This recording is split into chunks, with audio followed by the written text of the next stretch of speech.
जिसका नाम है कैसे चलेगी, यह पाठ 5 में दिया गया है। बच्चों, कैसे चलेगी एक कविता है जिसमें आपको पर्यावरण के बारे में बताया जाएगा। आपको यह समझाया जाएगा, आपको यह जानकारी मिलेगी कि पेड़ हमारे लिए कितने आवश्यक हैं। यदि पेड़ ना हो तो हमारे साथ क्या हो सकता है। ओके, तो पेड़ों को काटना या नुकसान पहुंचाना नहीं चाहिए। हमें अधिक से अधिक पेड़ लगाने चाहिए। हमें ऐसा क्यों करना चाहिए, यह सारी चीजें आपको इस कविता में को पढ़ने के दौरान समझ में आएंगी। तो चलिए हम कविता पढ़ना आरंभ करते हैं। पेड़ सहकर धूप खुद देते सभी को छाह अपनी, मदद करने को बढ़ाते डालियों सी बाह अपनी, खींचते रहते निरंतर ये हवा गंदी हमारी, है हमें मिलती इन्हीं से प्राणवायु विशुद्ध सारी, सींचते धरती हमारी बादलों को भी बुलाते, जल बरसता खेत उपवन वन सभी है लहलहाते, जाए उनको काटते ही तो मिलेगी छाह कैसे, मदद करने को बढ़ेगी डालियों सी बाह कैसे, और लेने सांस को फिर प्राणवायु कहाँ मिलेगी, प्राणवायु नहीं मिली तो जिंदगी कैसे चलेगी। बच्चों, इस कविता के लेखक का नाम है द्वारिका प्रसाद माहेश्वरी, जिन्होंने एक बहुत ही सुंदर कविता लिखी है। इस कविता में हम आइए कुछ बहुत ही महत्वपूर्ण बातें समझते हैं। बच्चों, पहली पंक्ति में दिया गया है कि पेड़ सहकर धूप खुद देते सभी को छां अपनी, यानी क्या पेड़ घर के अंदर खड़े होते हैं? नहीं, पेड़ खुले वातावरण में, खुले जगह पर, खुले स्थानों पे रहते हैं। वे हवा, तेज हवा, कड़ी धूप यस मैम, मेरे यहाँ पर है पेड़। मेरे मदर में बहुत सारे पेड़ लगाए मैम। बेटा काइंडली म्यूट योरसेल्फ, अदरवाइज आपको फिर बीच में रुकावट होगी, ठीक है? आपको समय ज़्यादा लगेगा अगर आप बीच में टोकते रहोगे तो, ठीक है? पहले हम समझ लेते हैं, उसके बाद आपकी जो भी क्वेश्चंस होंगे वो सब मैं सुनूंगी और उसके आंसर्स दूंगी। तो चलिए देखते हैं। पेड़ धूप में खड़े रहते हैं, धूल मिट्टी हवाएं सब कुछ सहते हैं, और जब कभी हमें धूप लगती है तो हम क्या करते हैं, हम पेड़ों की छांव में चले जाते हैं, आश्रय लेते हैं। लेकिन पेड़ तो धूप में ही खड़े रहते हैं, उन्हें धूप लगती है पर वो हमें छाह देते हैं। मदद करने को बढ़ाती डालियों सी बाहें अपनी, अर्थात वे अपनी डालियों सी बाहें हमें छाया देने के लिए बढ़ाकर खड़े रहते हैं। पेड़ और क्या करते हैं? पेड़ केवल हमें छाह नहीं देते, पेड़ पर्यावरण की, हमारे आसपास की जितनी भी गंदी वायु है या अशुद्ध वायु है उसे खींचते हैं।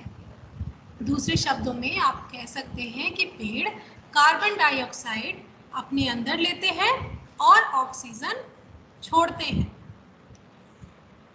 है हमें मिलती इन्हीं से प्राणवायु विशुद्ध सारी, मतलब कि शुद्ध ऑक्सीजन हमें इनसे ही मिलती है, क्योंकि पेड़ कार्बन डाइऑक्साइड लेते हैं और ऑक्सीजन छोड़ते हैं।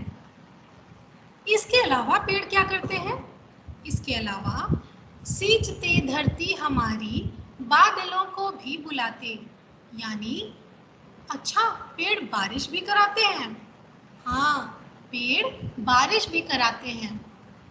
और क्या करते हैं? बादलों को बुलाते हैं, बादलों को बुलाकर पेड़ बारिश कराते हैं। जल बरसता खेत उपवन वन सभी हैं लहलहाते, पेड़ों के कारण हमारी धरती पर वर्षा होती है। बच्चों, इस चीज़ के डिटेल में हम नहीं जाएंगे क्योंकि ये हमारी ईवीएस की क्लास नहीं है। फिर भी मैं आपको बता दूं कि पेड़ के कारण, क्योंकि पेड़ हमारी धरती को पानी देते हैं, यानी बादलों को बुलाकर उन्हें बरसाते हैं, और बादल जब बरसते हैं तो हमारी पृथ्वी को पानी मिलता है। वह पानी हमारे खेतों में जाता है, खलिहानों में जाता है, और हमारे खेत हमें खाद्य पदार्थ देते हैं। यदि बारिश ना हो तो हमारे खेतों में जो भी फसल है वो परिपक्व नहीं होगी, वो उगेगी ही नहीं। अगर उन्हें पानी का पोषण नहीं मिला, उन्हें धूप के साथ पानी भी चाहिए, यदि पानी नहीं मिला तो वो कैसे बढ़ेंगे, और यदि वे नहीं बढ़े तो हमें खाद्य पदार्थ नहीं मिलेंगे। फिर पूरी दुनिया में हाहाकार मच जाएगा, महामारी फैल जाएगी, लोग भूखों मरने लगेंगे। तो देखिए पेड़ किस तरह से बारिश लाकर हमारी मदद करते हैं। इसके बाद है, और जितने भी आप बाग बगीचे खेत खलिहान देखते हो, सब बारिश की वजह से, सब धूप और पानी की वजह से हरे भरे दिखते हैं। जाए उनको काटते ही तो मिलेगी छाह कैसे, मदद करने को बढ़ेगी डालियों सी बाह कैसे। बच्चों, आप कभी कभी देखते हो कि सड़कों को चौड़ा करने के लिए पेड़ों को काट दिया जाता है, जिसे देखकर हमें बहुत दुख होता है कि अरे देखो कितना बड़ा पेड़ था, कितना अच्छा हरा भरा पेड़ था, जिसे रोड सड़कों को चौड़ा करने के लिए काट दिया गया।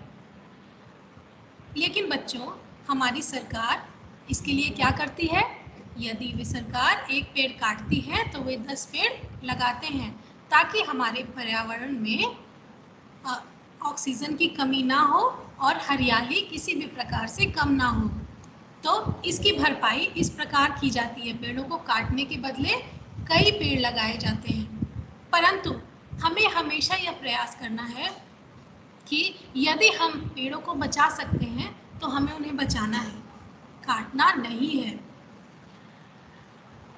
यदि हम उन्हें काट देंगे तो क्या हमें छांव मिलेगी, पेड़ की छांव मिलेगी?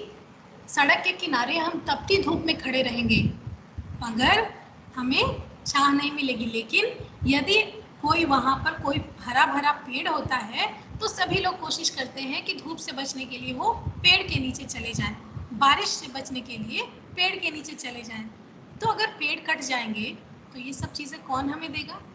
ये सब सुविधाएं हमें कौन प्रदान करेगा? इसके बाद सबसे बड़ी बात, और लेने सांस को फिर प्राण वायु कहाँ मिलेगी? प्राण वायु नहीं मिली तो जिंदगी कैसे चलेगी?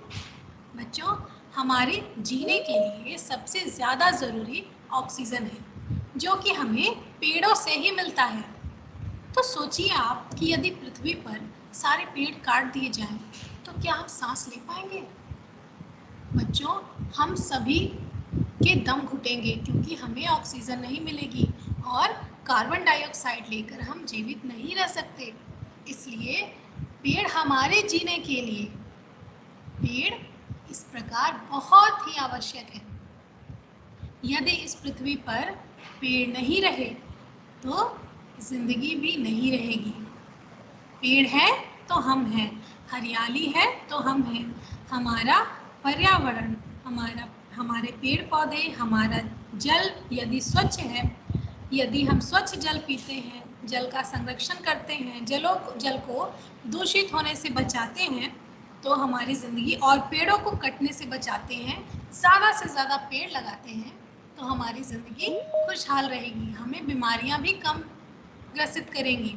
तो इस प्रकार पेड़ हमारे लिए बहुत ही आवश्यक है, और हमें कोशिश करना चाहिए, प्रयास करना चाहिए कि हम अपने घरों में भी गमलों में पौधे लगाएं। यदि हमारे पास इतनी ज़्यादा ज़मीन जगह नहीं है कि हम बड़े बड़े पौधे लगा सकें, तो हमें गमलों में पौधे लगाने चाहिए, उनसे भी हमें ऑक्सीजन मिलता है।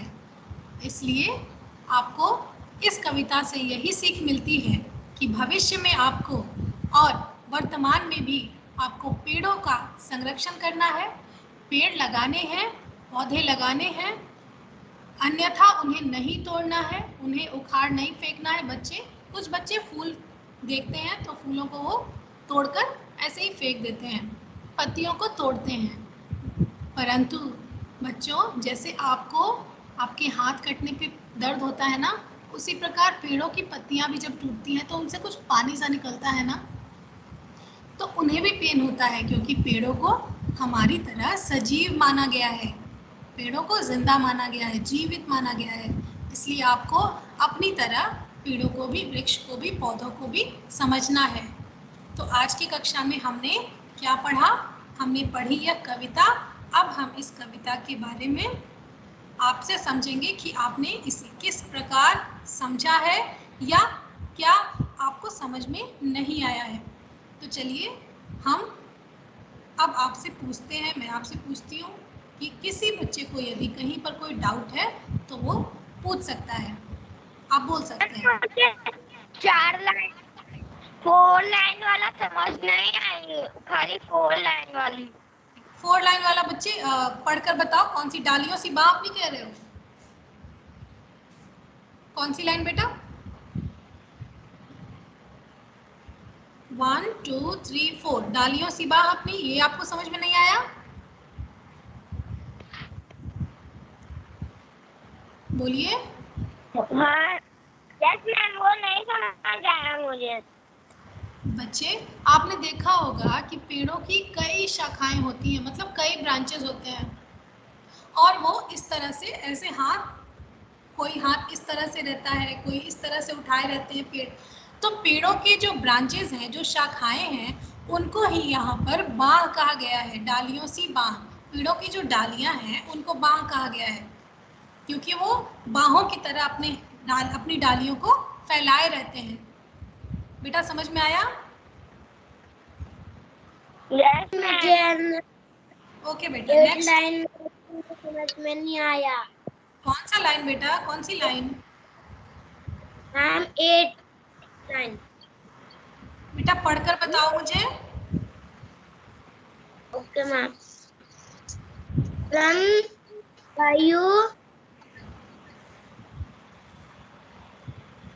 हाँ बोलिए।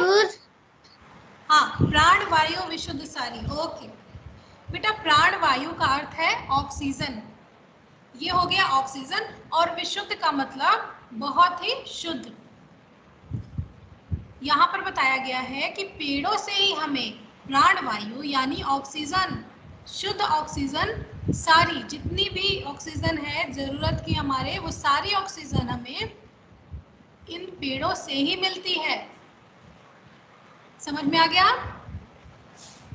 Yes ma'am. Okay next.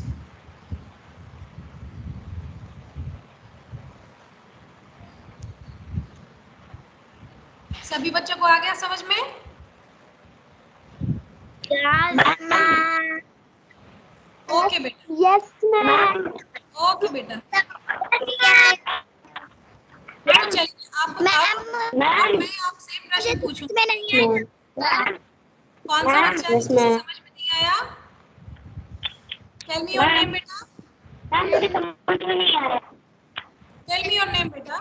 मुझे बेटा कौन सी लाइन समझ में नहीं आया आपको, या कहाँ पर आपको कविता समझ में नहीं आई? वाला खींचते रहते हैं निरंतर वाला। ओके ओके बेटा, सींचते धरती हमारी बादलों को भी बुलाते। जैसे देखो, पानी डालकर हम पौधों को सींचते हैं ना। यस बेटा। Yes ma'am. उसी प्रकार पेड़ हमारी पूरी पृथ्वी को सींचते हैं, यानी पूरी पृथ्वी पर जितने भी फसल हैं, पेड़ पौधे हैं, वन हैं, सबको ये पेड़ ही पानी के द्वारा सींचते हैं। बादलों से बारिश होती है और फिर उस बारिश के पानी से सारी पृथ्वी पर जितनी भी पेड़ पौधे फसल हैं सब सींचे जाते हैं। परंतु ये बादल भी पेड़ ही बरसाते हैं। बादलों को कौन बरसाता है? पेड़ बरसाते हैं। ठीक है? Okay ma'am. और किसी बच्चे को समझ में नहीं आया?